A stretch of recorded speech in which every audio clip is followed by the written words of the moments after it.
We explore Panama. I probably wasted thousands of dollars and months of my life getting my residency in Panama, all because of a few mistakes I just didn't see coming.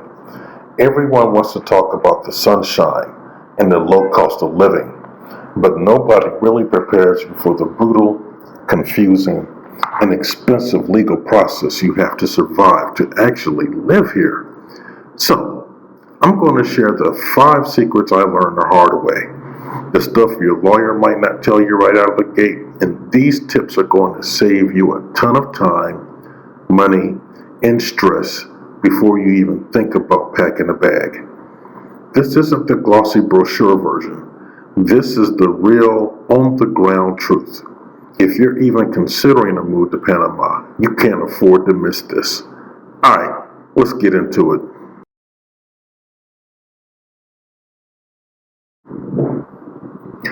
Let's start with the big one, the Friendly Nations visa. For years, this thing was the golden ticket.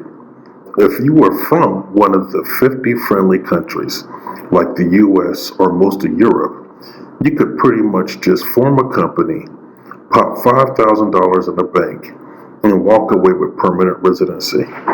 It was almost too good to be true, and yeah, it was. Here's the secret. That super easy path is gone now. The rules changed big time. But so many people are still running on outdated info they found on some old blog. Today, the Friendly Nations visa does not give you immediate permanent residency. Instead, you get a temporary card for 2 years. Then after those 2 years, you have to apply all over again for the permanent one. And that's not even the whole story. The requirements just to get the 2-year card are way stricter. The old just open a company trick is dead.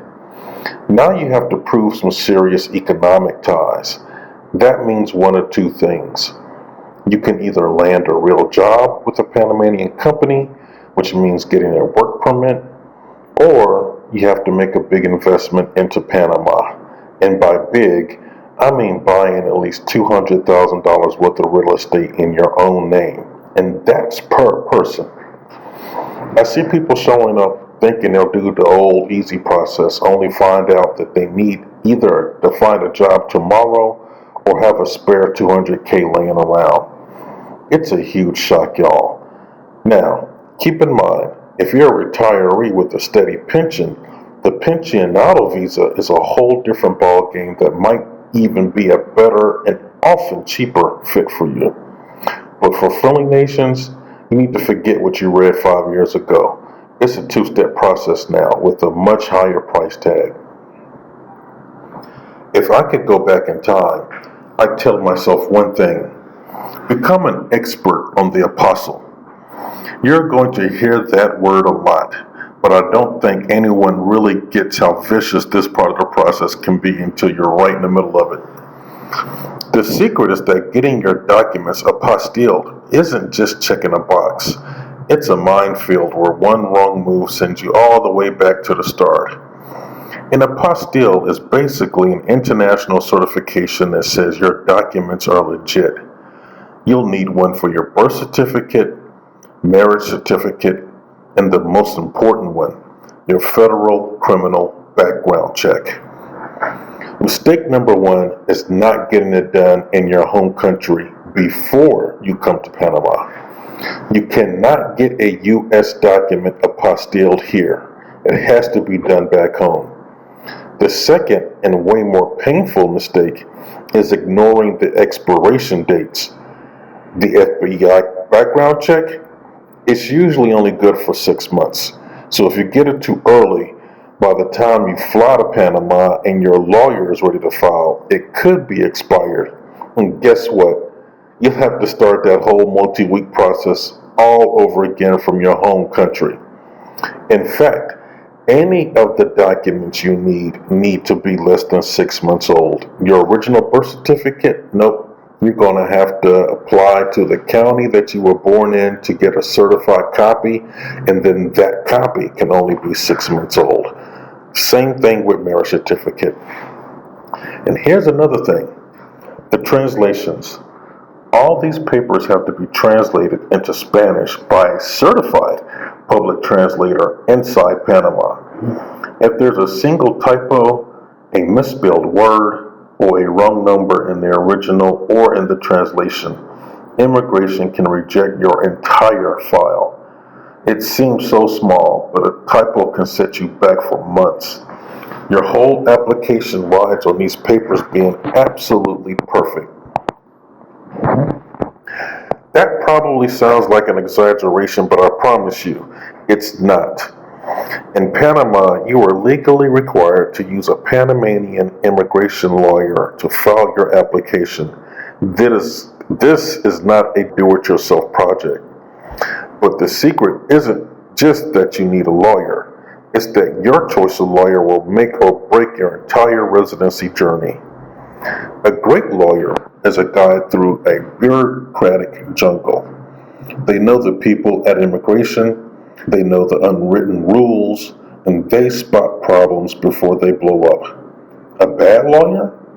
They'll take your money, file your paperwork incorrectly, miss deadlines, and then just stop answering your calls.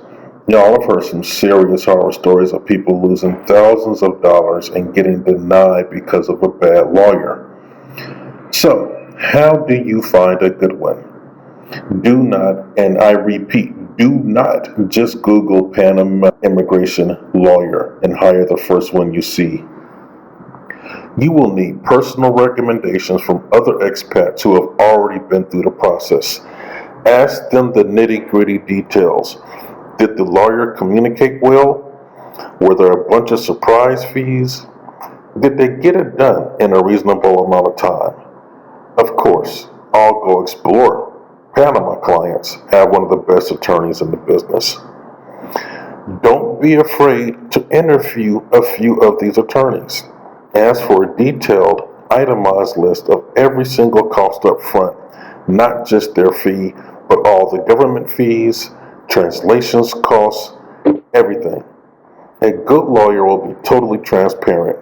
If they give you a vague, all-in-one price, that's a huge red flag. Run. Honestly, choosing your lawyer is the biggest decision you'll make in this whole process.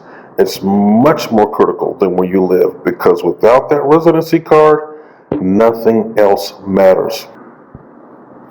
That brings me to a really important point, and it's something I'm very passionate about. Navigating this process alone is tough, which is why I founded my company, Go Explore Panama. We specialize in connecting people with vetted, reliable immigration attorneys, just like the one that I had. Since we've started our business in 2023, we've already helped over 40 families successfully achieve their residency here. Having a trusted team in your corner isn't just helpful, it can be the difference between success and failure. It's a game changer, y'all, and it's the reason why I do what I do.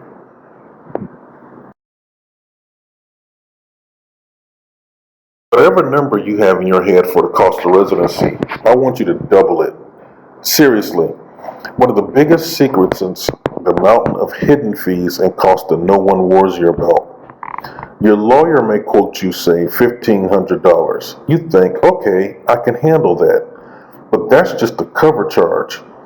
First, you'll have government fees, which can be hundreds of dollars per person.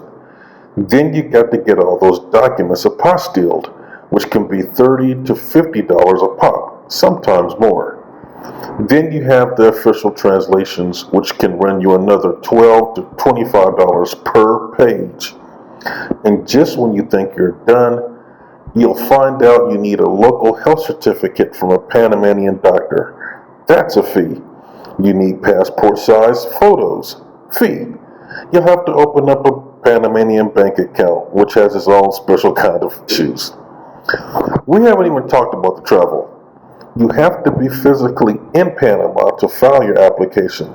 This isn't a one-day trip. Most lawyers will tell you to plan for at least 10 business days for the first filing. That's flights, a place to stay, and food for 2 weeks. Then you'll have to come back again once it's all approved to get your card. So that's at least 2 round-trip flights to Panama. When you add it all up, the lawyer, the government, the documents, the travel, the real cost is often thousands more than that initial quote. Budgeting for this accurately can save you from that financial panic I've seen so many people go through. The last secret is more of a mental thing, but it's just as crucial. You have to understand that timeline is not up to you. In Latin America, there's a concept called mañana, which means tomorrow. It's a relaxed, unhurried approach to deadlines, and that culture is alive and well at the Panamanian Immigration Office. Your lawyer could be the best in the world and your paperwork could be flawless, but once it's filled, it's in the government's hands. The official website may say 3 to 6 months, but it can easily take longer. This is where people start losing their minds. They email their lawyer every day asking for an update that does not exist. They get angry and start thinking the lawyer isn't doing their job. The secret here is to accept that you can't rush the system. You just can't. Let it go. You have to build patience into your plan and assume that there will be delays. Don't sell your house or quit your job based on some estimated approval date. You'll just have to surrender to the process. Trust your lawyers on it, but know that they can't force the government to move any faster. Honestly, learning to embrace a little mañana yourself is the key to staying sane. Your residency card will come, but it will come on Panama's time, not yours. So, those are the 5 secrets I really wish someone had told me before I started this whole journey. Remember, the Friendly Nations visa isn't the easy peasy deal it used to be. You got to master the apostille process before you leave home and watch those expiration dates on those documents. Your lawyer is going to be the most important investment you'll make, so vet them like crazy and please budget for way more than the initial quote. The hidden costs are real, y'all. Finally, just accept that the bureaucracy runs on its own schedule. If you don't embrace the mañana culture, it will drive you insane.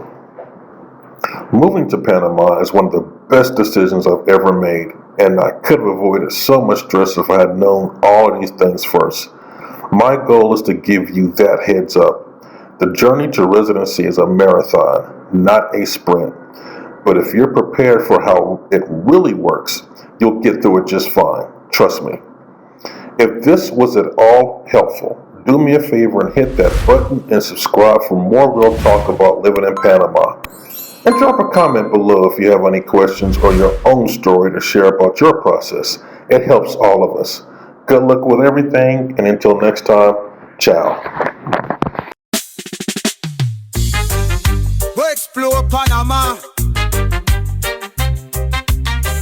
Sunrise paints the sky in